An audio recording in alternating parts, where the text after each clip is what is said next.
When someone says police, some words that cross our minds are safety, heroism, justice, trustworthy, respectful, ally, etc. However, that definition is starting to change. After the recent senseless killing of George Floyd, it is becoming clear that police brutality is a problem that has been around for decades and that it needs to be solved. And since the problem's cause is set deep at the roots of the police system and has many more factors that come into play, which is what makes it so hard to solve.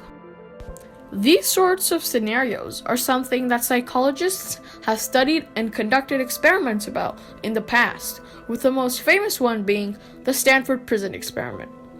The Stanford Prison Experiment was an experiment conducted in the summer of 1971 by Dr. Philip Zimbardo. The experiment was designed with the intent of lasting 2 weeks and was conducted in a makeshift prison in the basement of the Stanford Psychology Building. In total, 24 students were selected, 9 prisoners and 9 guards, along with 3 substitutes each. A day before the experiment, Dr. Zimbardo held an orientation with the guards, where he told them, create in the prisoners feelings of boredom, a sense of frustration. Can create a sense of fear in them to some degree. You can create the notion of arbitrariness, that their life is totally controlled by us, by the system, you, me, Jaffe, and they'll have no privacy at all. Their cells, they're going to be sleeping in rooms with bars on them, there'll be constant surveillance. Nothing they do will go unobserved. They have no freedom of action. They can do nothing or say nothing that we don't permit. We're going to take away their individuality in various ways. In general, what all this leads to is a sense of powerlessness. That is, we have total power in the situation and they have none. The guards, alongside with Dr. Zimbardo, dehumanized the prisoners to get them into role. They took mugshots of the students, strip searched them naked, and started referring to them with the number they were assigned, instead of referring to them with their name. After the first day going by quite uneventful, on the second day of the experiment, prisoners in cell 1 got frustrated and started to block their doors and refused to follow the guards' instructions. The guards who were off duty willingly volunteered to help calm the rioting and attacked the prisoners with fire extinguishers without Dr. Zimbardo's supervision. With only 3 guards present at a time, the 9 prisoners were hard to control. Some guards offered using a privilege cell, where prisoners who acted well and listened to instructions instead of rioting would be allowed better quality meals. The inmates decided to ignore the privilege cell, since it meant they would have to stay there for longer. After only 35 hours into the experiment, a prisoner went crazy and had to be released from the prison. Releasing a prisoner made the guards upset, who started to treat the prisoners miserably. They started strictly enforcing using their prisoner numbers, not names, and when heard doing so, the prisoners were punished. The guards started to completely ignore sanitary conditions, forcing the prisoners to pee in buckets that were inside the cell. The buckets stayed there the whole time and were never dumped. I feel really fucked up inside. You don't know. I gotta go. To a doctor, anything. I mean, Jesus Christ, I'm burning up inside, don't you know? The prisoners tried to make a blockade using their beds in order to defend themselves.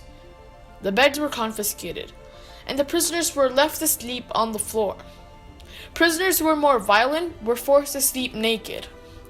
As time went by, the guards became increasingly cruel and started to exhibit genuine sadistic tendencies against the prisoners. On the 6th day of the 2-week experiment, the experiment was forced to end. Dr. Zimbardo stated that he and the guards got carried away by the roles and forgot basic human rights. The Stanford Prison Experiment shows us that when given power and authority over others, people will start to do inhumane things as a form of enjoyment and fun. This can be connected to police brutality, because like the guards, the police are given authority and power by the people. which they're supposed to use for the greater good. But they instead choose to torment innocent people for fun.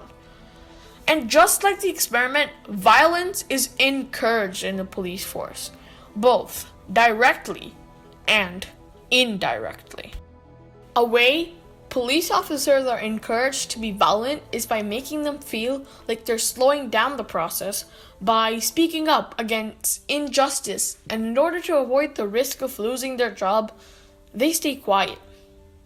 An experiment conducted by psychologist Solomon Ash showed that people will willingly lie to fit into a group, even if the group consists of complete strangers. The Ash experiment takes 5 actors and 1 real person and shows them 3 lines on the right, and then asks the group to choose which line of the 3 matches with the individual standard line towards the left. Studies have shown that when the 5 actors intentionally give the wrong answer, the 1 real person will lie in order to fit in, because they believe that They must be right. There are 4 of them and 1 of me. 1. and fear speaking out about the obvious. It is stated that almost 75% of people will lie at least once during the test. This issue also occurs partly due to an unwritten rule officers believe in, called the blue wall of silence, wherein officers do not report a colleague's mistake, misconduct, or just crimes. They don't do it in order to fit in, but they do it because they're trained to do so.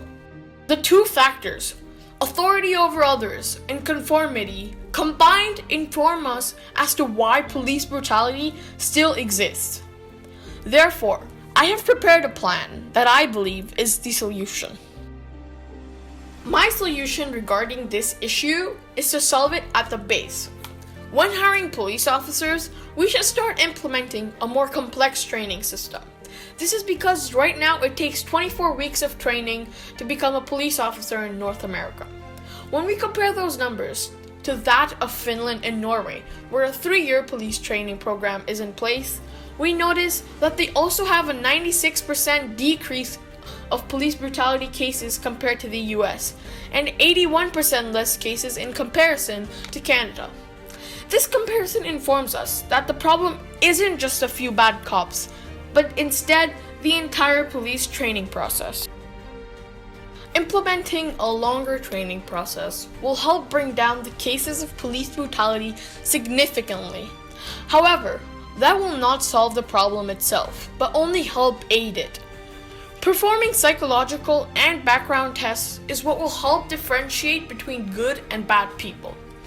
Now, we do conduct background checks when hiring, but only to check for history of drug abuse or for any previous criminal records. In order to properly differentiate, we have to start understanding each and every police officer's thought process and beliefs. We can do this by asking friends and families about their beliefs on race, religion, sex, ethnicity, etc., while also looking for hate speech on social media. This helps us filter out the people who may exhibit sadistic tendencies later on. For the psychology section, we can take steps that help in reassuring ourselves in the fact that the police department is full of people who are empathetic and kind. Relating this back to the Stanford Prison Experiment, a YouTuber named Vsauce recreated the Stanford Prison Experiment for himself, but this time he performed psychological tests and got the most empathetic and kind people to participate. The experiment was designed differently from the original Stanford Prison Experiment and was made to answer the question, will a person without any expectations or pushes in a certain direction still be abusive or not? They prepared a dark room and brought in the contestants who were playing the role of guards. They were informed that the experiment was studying their puzzle-solving skills in the dark and informed them there is another team in a different location who is also solving a puzzle. Then they introduced them to a sound machine, which all of the contestants had access to, and that they could choose the intensity and play a loud noise in another room to distract the other team, thus be able to get ahead. They were told that levels 1 through 7 were safe. However, anything above level 7 can damage hearing. When the experiment began, they were testing if contestants would press the button to get ahead. The results were shocking. The crew blasted the team with the loud noise for 23 times. In return, the kind and empathetic contestants blasted the noise only 6 times. I'm at 1. I'm at 1. I'm at 1 too. Alright, and then there's a button to the right. Each time below a level 5.